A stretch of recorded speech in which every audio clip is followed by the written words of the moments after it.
Welcome guys. आज हम देखेंगे मियोसिस को। मियोसिस जो है ये भी माइटोसिस की तरह डिप्लॉयड सेल्स में, लेकिन इसके रिजल्ट में जो बनने वाले सेल्स है वो हिप्लॉयड सेल्स होते हैं। तो डिप्लॉयड सेल्स जिनमें मियोसिस होती है उन्हें हम स्टेम सेल्स कहते हैं। ये जो जर्म लाइन या जर्म सेल्स होते हैं उनके जो प्रिकर्सर्स होते हैं जिन्हें हम स्टेम सेल्स कहते हैं वो डिप्लॉयड होते हैं और उन्हीं से जो है हिप्लॉयड गैमीट्स बनती है। गैमीट्स 2 टाइप्स की होती है, स्पर्म्स एंड ओवा। मियोसिस जो है ये हिप्लॉयड सेल्स में नहीं होती, ये डिप्लॉयड सेल्स में होती है और इसके रिजल्ट में हिप्लॉयड सेल्स बनते हैं। और ये बिल्कुल माइटोसिस के अनलाइक, जैसे कि माइटोसिस में हमने बताया था कि एक सेल से जो है 2 सेल्स बनते हैं, लेकिन मियोसिस में एक सेल से 4 सेल्स बनते हैं। माइटोसिस जो है वो एक सिंपल प्रोसेस होता है। उसमें जो है एक दफ़ा ही जो है इंटरफेस स्टार्ट होता है और उसके बाद माइटोटिक डिवीजन, जिसमें जो फेजेस हमारे पास है, जैसे कि हमने देखा था माइटोसिस में।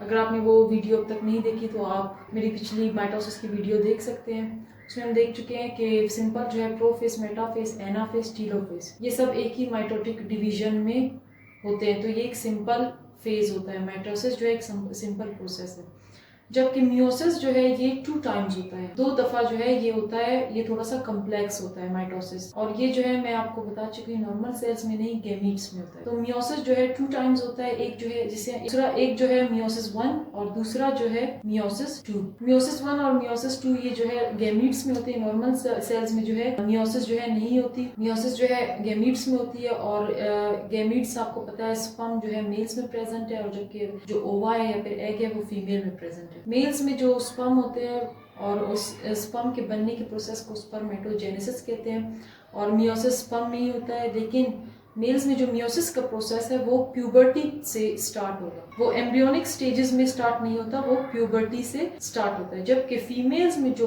ओवा में मियोसिस होती है वो एम्ब्रियोनिक स्टेज से ही स्टार्ट हो जाए, और फर्दर कहीं ऐसी स्टेजेस आएंगी जहां पर ये जो है मियोसिस का प्रोसेस फीमेल्स में पॉज हो जाएगा और दोबारा जो है स्टार्ट हो जाएगा। मियोसिस में हम देखते हैं कि मियोसिस 1 और मियोसिस 2 है। मियोसिस 1 में बिल्कुल माइटोसिस की तरह इंटरफेज है, जो कि रेस्टिंग फेज होता है। यहाँ पर ही डीएनए की डुप्लीकेशन होती है। इंटरफेज में सेम इसी तरह जैसे कि हमने माइटोसिस में देखा था कि G1 फेज, S फेज और G2 फेज होता है। उसके बाद जो है प्रोफेज स्टार्ट हो जाता है, जो कि पार्ट है माइटोसिस फेज, माइटोटिक फेज का। यहाँ पर जो मियोसिस और माइटोसिस का मैं आपको डिफरेंट भी साथ में बताती चलूँ कि मियोसिस में जो प्रोफेज होता है ये जो है काफी लेंथी प्रोसेस होता है, और ये कंसिस्ट होता है 5 जो है पार्ट्स में, 5 पार्ट्स में, जिनमें जो है सबसे पहला है लेप्टोटीन, देन जाइगोटीन, उसके बाद पिकाइटीन, डिप्लोटीन और लास्ट में डाइकाइनेसिस। तो प्रोफेज जो है मियोसिस में जो है काफी लेंथी होता है, जो कि माइटोसिस में एक ब्रीफ सही फेज था, शॉर्ट फेज था, लेकिन यहाँ पर ये एक लेंथी फेज है। उसके बाद देखते हैं कि प्रोफेज के बाद जो है मेटाफेज आ जाता है, और उसके बाद anaphase, telophase and then cytokinesis. Meiosis 2 की अगर बात करें तो ये बिल्कुल एग्जैक्टली माइटोसिस की तरह होता है। इसका जो इंटरफेज होता है वो जो है अनलाइक टू माइटोसिस ब्रीफ होता है, ज्यादा लेंथी नहीं होता। उसके बाद क्योंकि जो हमारा एस फेज में डीएनए की डुप्लीकेशन हो चुकी है, तो अब जो है नेसेसरी नहीं है एस फेज की डीएनए की डुप्लीकेशन इंटरफेज में, तो इसीलिए एक ब्रीफ सा फेज होता है।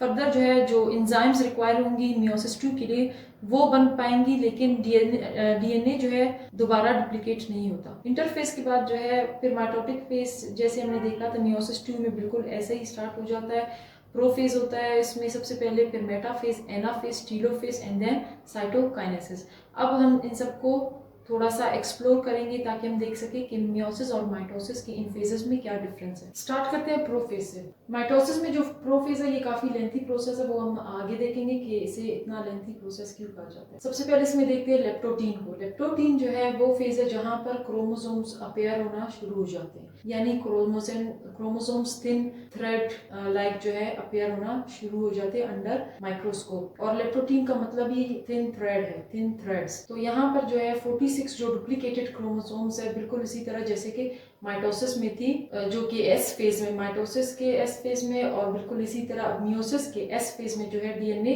डुप्लीकेशन के रिजल्ट में जो 46 डुप्लीकेटेड क्रोमोसोम्स है वो अपीयर होना शुरू हो जाएंगे, मतलब वो अब थोड़ा सा प्रोमिनेंटली नजर आएंगी, कंडेंसेशन उनकी स्टार्ट हो। लेप्टोटीन के बाद जो है हम देखते हैं जाइगोटीन। जाइगोटीन जो है ये इसे हम कहते हैं यॉर्क थ्रेड्स। अब इसे यॉर्क थ्रेड्स क्यों कहते हैं? क्योंकि यहाँ पर जो है माइटोसिस से जो मियोसिस का मेन डिफरेंस है सबसे पहले यहाँ पर स्टार्ट होता है, और वो डिफरेंस ये कि यहाँ पर जो हमें 46 जो डुप्लीकेटेड क्रोमोसोम्स है, आपको जो ब्रैकेट्स में जो डबल का जो साइन नजर आ रहा है, इट मीन्स 46 डुप्लीकेटेड क्रोमोसोम्स।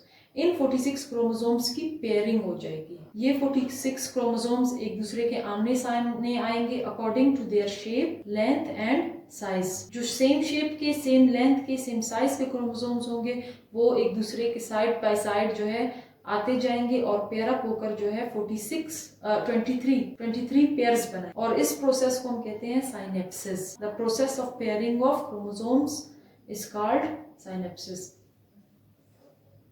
और एक और बात, यहाँ पर जो साइनेप्सिस जो पेयरिंग होगी वो होमोलोगस क्रोमोसोम्स, होमो मीन्स सेम, जिनका साइज, लेंथ, शेप जो है सेम हो, उन्हें होमोलोगस क्रोमोसोम्स कहते हैं।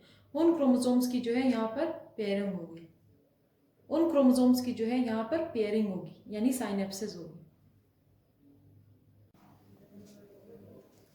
अब हम देखते हैं पिकाइटीन को। पिकाइटीन जो है तीसरा जो स्टेप है, यहाँ पर जो है होमोलोगस जो क्रोमोसोम्स थी वो अब एक दूसरे की सेगमेंट्स को एक्सचेंज करेंगी। अब जो होमोलोगस क्रोमोसोम्स, नीचे आप डायग्राम में देख सकते हैं कि जो क्रोमोसोम्स जिनकी जो है अपीयरेंस आपको ऑलमोस्ट सेम नज़र आ रही है, ये क्रोमोसोम्स जो है अपने जो है सेगमेंट्स को ऊपर की तरफ एक्सचेंज कर रहे हैं, और जहाँ पर एक्सचेंज हो रहा है इस प्रोसेस को क्रॉसिंग ओवर कहते हैं। और ये एक्सचेंज के रिजल्ट में जो शेप बना हुआ है इसे हम एक्स शेप स्ट्रक्चर कहते हैं, जिसका नाम है कियास्मेटा। तो जो क्रोमोसोम्स हैं इनकी जो क्रोमेटिड्स हैं इन्हें हम सिस्टर क्रोमेटिड्स कहते हैं, और जो होमोलोगस क्रोमोसोम्स की जो क्रोमेटिड्स है वो नॉन सिस्टर क्रोमेटिड्स है, क्योंकि दोनों एक दूसरे से, जो एक ही क्रोमोसोम्स की दो क्रोमेटिड्स है वो सिस्टर क्रोमेटिड्स है, और होमोलोगस की जो क्रोमोसोम्स है वो जो है नॉन सिस्टर क्रोमेटिड्स है। तो हम कह सकते हैं कि crossing over occurs between non sister chromatids of two homologous chromosomes. ये था पिकाइटीन। अब आप देख रहे हैं कि प्रोफेज जो है कितना लेंथी है। मजीद इसमें जो है दो और स्टेप्स हैं, तो इसके लेंथी होने का जो है एक तो रीज़न ये है कि ये क्यों लेंथी प्रोसेस है। इसमें जो है मल्टीपल्स ऑफ स्टेप्स आ रही हैं। पहले हमने लेप्टोटीन देखा, फिर जाइगोटीन, अब हम पिकाइटीन देख चुके हैं, अब हम देखेंगे डिप्लोटीन और डाइकाइटीन। अब हम देखते हैं पिकाइटीन को। पिकाइटीन जो है तीसरा जो स्टेप है, यहाँ पर जो है होमोलोगस जो क्रोमोसोम्स थी वो अब एक दूसरे की सेगमेंट्स को एक्सचेंज करेंगी। अब जो होमोलोगस क्रोमोसोम्स, नीचे आप डायग्राम में देख सकते हैं कि जो क्रोमोसोम्स जिनकी जो है अपीयरेंस आपको ऑलमोस्ट सेम नज़र आ रही है, ये क्रोमोसोम्स जो है अपने जो है सेगमेंट्स को ऊपर की तरफ एक्सचेंज कर रहे हैं, और जहाँ पर एक्सचेंज हो रहा है इस प्रोसेस को क्रॉसिंग ओवर कहते हैं। और ये एक्सचेंज के रिजल्ट में जो शेप बना हुआ है इसे हम एक्स शेप्ड स्ट्रक्चर कहते हैं, जिसका नाम है कियास्मेटा। तो जो क्रोमोसोम्स हैं इनकी जो क्रोमेटिड्स हैं इन्हें हम सिस्टर क्रोमेटिड्स कहते हैं, और जो होमोलोगस क्रोमोसोम्स की जो क्रोमेटिड्स है वो नॉन सिस्टर क्रोमेटिड्स है, क्योंकि दोनों एक दूसरे से, जो एक ही क्रोमोसोम्स की दो क्रोमेटिड्स है वो सिस्टर क्रोमेटिड्स है, और होमोलोगस की जो क्रोमोसोम्स है वो जो है नॉन सिस्टर क्रोमेटिड्स है। तो हम कह सकते हैं कि crossing over occurs between non sister chromatids of two homologous chromosomes. ये था पिकाइटीन। अब आप देख रहे हैं कि प्रोफेज जो है कितना लेंथी है। मजीद इसमें जो है दो और स्टेप्स हैं, तो इसकी लेंथी होने का जो है एक तो रीज़न ये है कि ये क्यों लेंथी प्रोसेस है। इसमें जो है मल्टीपल्स ऑफ स्टेप्स आ रही हैं। पहले हमने लेप्टोटीन देखा, फिर जाइगोटीन, अब हम पिकाइटीन देख चुके हैं, अब हम देखेंगे डिप्लोटीन और डाइकाइटीन। डिप्लोटीन में जो होमोलोगस क्रोमोसोम्स हैं जो कि पेयरिंग जिनकी हुई थी, जो कि साइनेप्सिस के थ्रू पेयरअप हुए थे, अब उनकी सेपरेशन का टाइम स्टार्ट हो जाएगा। होमोलोगस क्रोमोसोम्स जो है सेपरेशन उनमें स्टार्ट हो जाएगी। तो डिप्लोटीन में homologous chromosome start separating, however लेकिन they remain attached at the site of chiasmata. उनमें सेपरेशन तो स्टार्ट हो जाएगी लेकिन वो मुकम्मल तौर पर कंप्लीटली सेपरेट नहीं होंगे। कियास्मेटा के पॉइंट पर जो है ये अटैच ही रहेंगे डिप्लोटीन में। और यही डिप्लोटीन जो है स्टेज है जो कि फीमेल्स में जो है, जो फर्स्ट हमने कहा था कि मेल्स में जो मियोसिस है वो स्टार्ट होती है प्यूबर्टी पर, और फीमेल्स में स्टार्ट होती है एम्ब्रियोनिक स्टेजेस में। तो एम्ब्रियोनिक स्टेजेस में फर्स्ट जो मियोटिक अरेस्ट अब होगा ये होगा फीमेल्स में डिप्लोटीन के स्टेज में, इसीलिए ये लेंथी प्रोसेस है प्रोफेज, क्योंकि डिप्लोटीन में जो है फर्स्ट मियोटिक अरेस्ट होगा फीमेल्स में।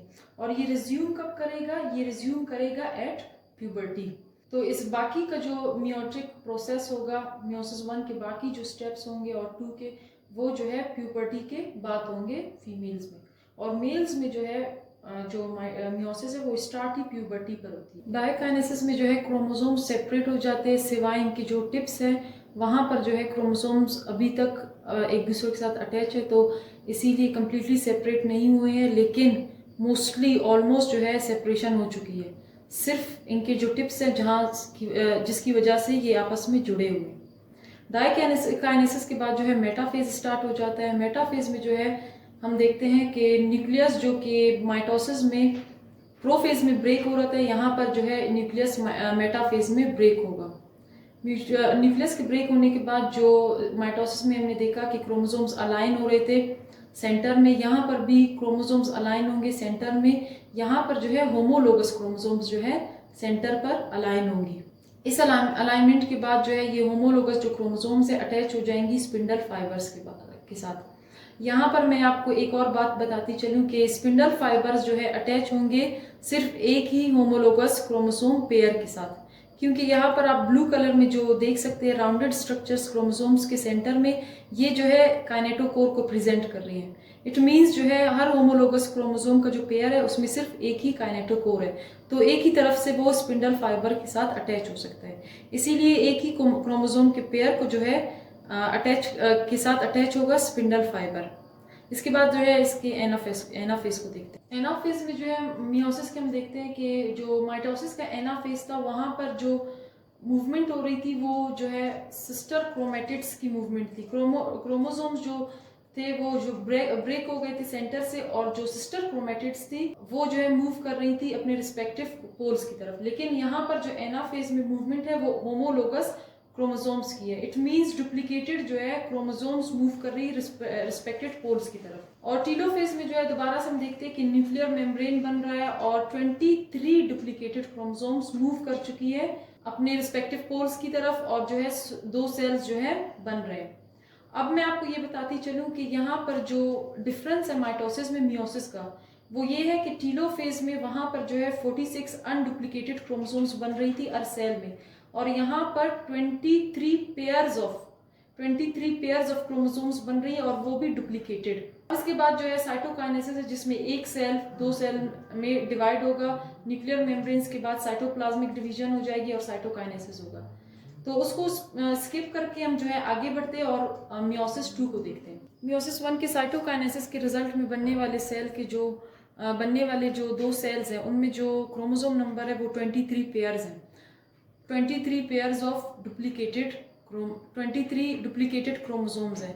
तो 46 जो क्रोमोसोम्स थी जो डुप्लीकेटेड थी वो जो है डिवाइड हो चुकी है, पहले डिवाइड हो चुकी थी 23 पेयर्स में। अब वो 23 पेयर्स जो है प्रेजेंट है 2 सेल्स में, 2 डिवाइडेड सेल्स में।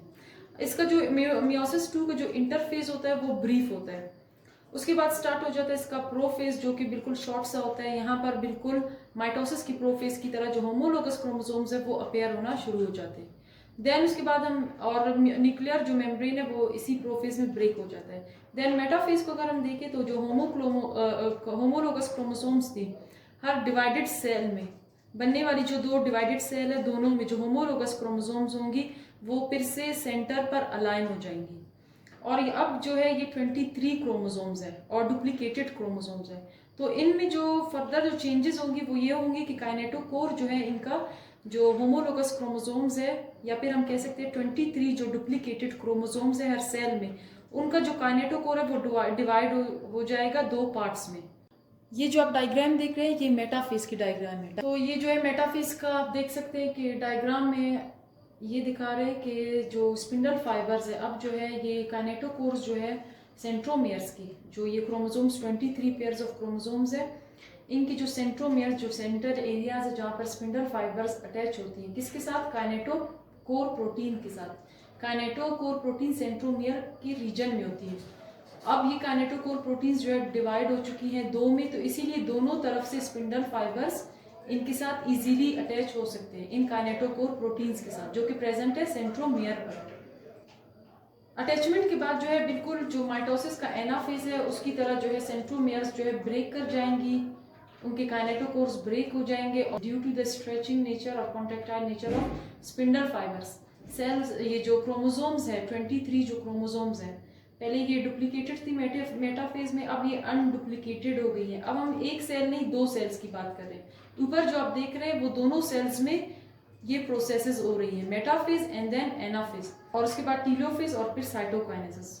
तो मतलब एक सेल जो है दो में डिवाइड हुआ, फिर दोनों में उन दो सेल्स में जो है मियोसिस 2 हुई, और मियोसिस 2 में जो है जो मेटाफेज एनाफेज टीलोफेज के बाद जो साइटोकाइनेसिस है, मतलब अगेन सेल की डिवीजन। तो मियोसिस 2 के बाद जो है एक सेल हम कह सकते हैं कि 4 सेल्स में डिवाइड हो गया, और 4 हिप्लॉइड सेल्स में। एनाफेज में अब हम देखते हैं एनाफेज में कि जो सेल जो क्रोमोसोम्स है अब वो अनडुप्लीकेट हो चुकी हैं, क्योंकि वो सिस्टर क्रोमेटिड्स हैं वो सेपरेट हो चुकी है, वो अपने रिस्पेक्टिव पोल्स की तरफ मूव कर रही है स्पिंडल फाइबर्स की वजह से। आगे जो है टीलोफेज में ये कम्प्लीटली मूव करके अपने रिस्पेक्टिव पोल्स पर आ जाएंगी और न्यूक्लियर मेम्ब्रेन फिर से बन जाएगा। और इस न्यूक्लियर मेम्ब्रेन के बनने के बाद जो है मैंने आपको माइटोसिस में बता दिया है, आप वो वीडियो देख लीजिए कि एक क्लीवेज फरो बनता है, दोनों जो एंड्स होती है सेल की वहाँ पर जो है इन्वेजिनेशंस बनती है जिसे हम क्लीवेज फरो कहते हैं, और वो इन्वेजिनेशंस एक्सटेंड होते होते एक सेल को दो में डिवाइड करती है साइटोकाइनेसिस के थ्रू। तो हम कह सकते हैं कि इस एक सेल जो था उसमें एक सेल में मियोसिस 1 हुई, और उसमें जो है जो रिजल्टिंग सेल्स बने उनमें 23 जो है डुप्लीकेटेड क्रोमोसोम्स थी। फिर इन 23 डुप्लीकेटेड क्रोमोसोम वाले जो सेल्स थे दो, इनमें फर्दर डिवीजन हुई, और अब हर सेल में जो बनने वाले 4 सेल्स हैं इनमें 23 अनडुप्लीकेटेड क्रोमोसोम्स हैं। तो एक सेल से 4 सेल्स बनती है और ये चारों सेल्स हिप्लॉइड होती हैं, इनमें 23 क्रोमोसोम्स होती हैं। तो ये था मियोसिस 2।